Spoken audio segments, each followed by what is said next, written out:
ಈ micro ಫೈನಾನ್ಸ್ಗಳ ಕಿರುಕುಳಕ್ಕೆ break ಹಾಕೋದಕ್ಕೆ ಅಂತ ರಾಜ್ಯ ಸರ್ಕಾರ ಸುಗ್ರೀವಾಜ್ಞೆಯನ್ನು ಹೊರಡಿಸಿತು. ಅದಕ್ಕೆ ರಾಜ್ಯಪಾಲರ ಅಂಕಿತ ಕೂಡ ಬೇಕು. ಆದರೂ ಕೂಡ ಸುಗ್ರೀವಾಜ್ಞೆ ಜಾರಿಯಾದರೂ ಕೂಡ ಮೈಕ್ರೋ ಫೈನಾನ್ಸ್ಗಳಿಗೆ ಭಯನೇ ಇಲ್ವಾ ಅನ್ನುವಂತಹ ಒಂದು ಪ್ರಶ್ನೆ ಕಾಡ್ತಾ ಇದೆ.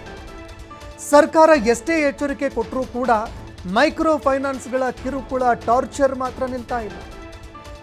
ಹುಬ್ಬಳ್ಳಿಯಲ್ಲಿ ಇದೀಗ ಮೈಕ್ರೋ ಫೈನಾನ್ಸ್ಗಳ ಕಿರುಕುಳ ಮತ್ತೆ ಮುಂದುವರಿತಾ ಇದೆ. ಇನ್ನು ಹಣವನ್ನು ವಸೂಲಿ ಮಾಡೋದಕ್ಕೆ ಅಂತ ಮನೆವರೆಗೂ ಬಂದು ಫೈನಾನ್ಸ್ನ ಸಿಬ್ಬಂದಿಗಳು ಕುಳಿತುಕೊಳ್ತಾ ಇದ್ದಾರೆ. ಅಲ್ತಾಫ್ ನಗರದಲ್ಲಿ ಮನೆಗೆ ಬಂದು ಫೈನಾನ್ಸ್ ಸಿಬ್ಬಂದಿಗಳು ಟಾರ್ಚರ್ ಕೊಡ್ತಾ ಇದ್ದಾರೆ.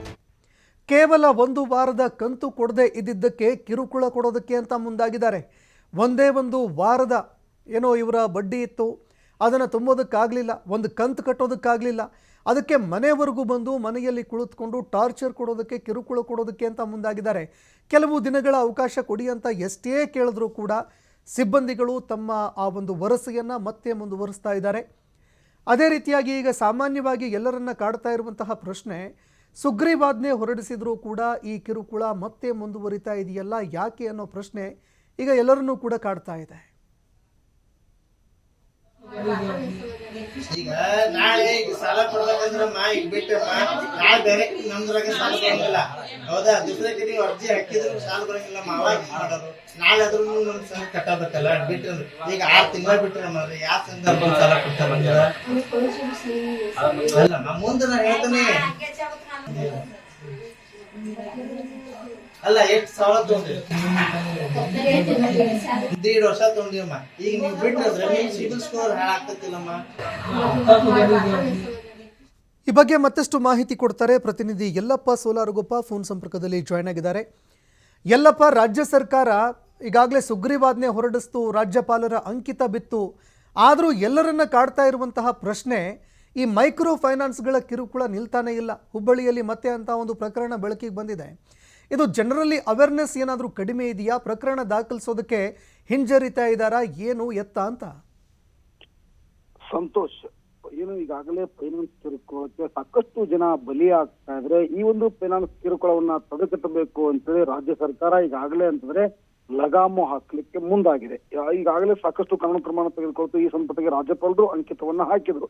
ಅದರ ನಡುವೆ ಇಲ್ಲಿ ಅಂತಂದ್ರೆ ಈ ಒಂದು ಫೈನಾನ್ಸ್ ಕಿರುಕುಳ ಏನಿದೆ ದಿನಂಪ್ರತಿ ಇಲ್ಲಿ ಅಂತಂದ್ರೆ ನಿಲ್ತಾ ಇಲ್ಲ. ಉದಾಹರಣೆಗೆ ನೋಡಿದಾಗ ಇಲ್ಲಿ ಅಂತಂದ್ರೆ ಹುಬ್ಬಳ್ಳಿಯ ಒಂದು ಕೆಲವೊಂದಿಷ್ಟು, ಅದರಲ್ಲಿ ಪ್ರಮುಖವಾಗಿ ನೋಡಿದಾಗ ಇಲ್ಲಿ ಅಂತಂದ್ರೆ ಅಲ್ತಾಫ್ ನಗರದಲ್ಲಿ 20ಕ್ಕೂ ಹೆಚ್ಚು ಇಲ್ಲಿ ಅಂತಂದ್ರೆ ಸಂಘ ಸಂಸ್ಥೆಗಳಿವೆ.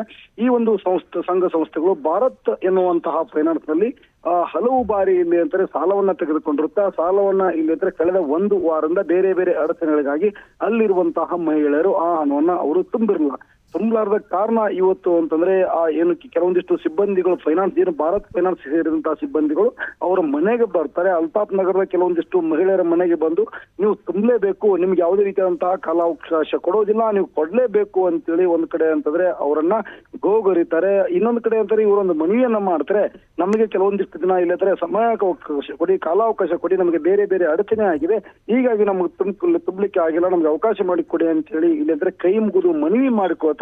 ಆದ್ರೆ ಏನು ಭಾರತ್ ಫೈನಾನ್ಸ್ ನ ಸಿಬ್ಬಂದಿಗಳು ಯಾವುದಕ್ಕೂ ಸಹ ಇಲ್ಲಿ ಅಂತಂದ್ರೆ ಡೋಂಟ್ ಕೇರ್ ಅಂದು ಸರ್ಕಾರದ ನಿಯಮಗಳಿದ್ರು ಸಹಿತ ಇಲ್ಲಿ ಅಂದ್ರೆ ಅದಕ್ಕೆ ಯಾವುದೂ ಸಹ ಇಲ್ಲಂದ್ರೆ ಇವರು ತಲೆ ಕೆಡಿಸಿಕೊಳ್ಳದೆ ಇಲ್ಲಿ ಅಂತಂದ್ರೆ ಅವರು ಹಣ ಕೊಡುವವರಿಗೂ ಸಹಿತ ಅಂದ್ರೆ ಅಲ್ಲೇ ಕುಳಿತು ಹಣವನ್ನು ತೆಗೆದುಕೊಂಡು ಹೋಗಿದ್ದಾರೆ. ಸಂತೋಷ್, ಧನ್ಯವಾದಗಳು ಯಲ್ಲಪ್ಪ ನಿಮ್ಮೆಲ್ಲ ಮಾಹಿತಿಗೆ. ಸಿಬಿಲ್ ಸ್ಕೋರ್ ಹಾಳಾಗ್ತತಿಲ್ಲಮ್ಮ. ಈಗ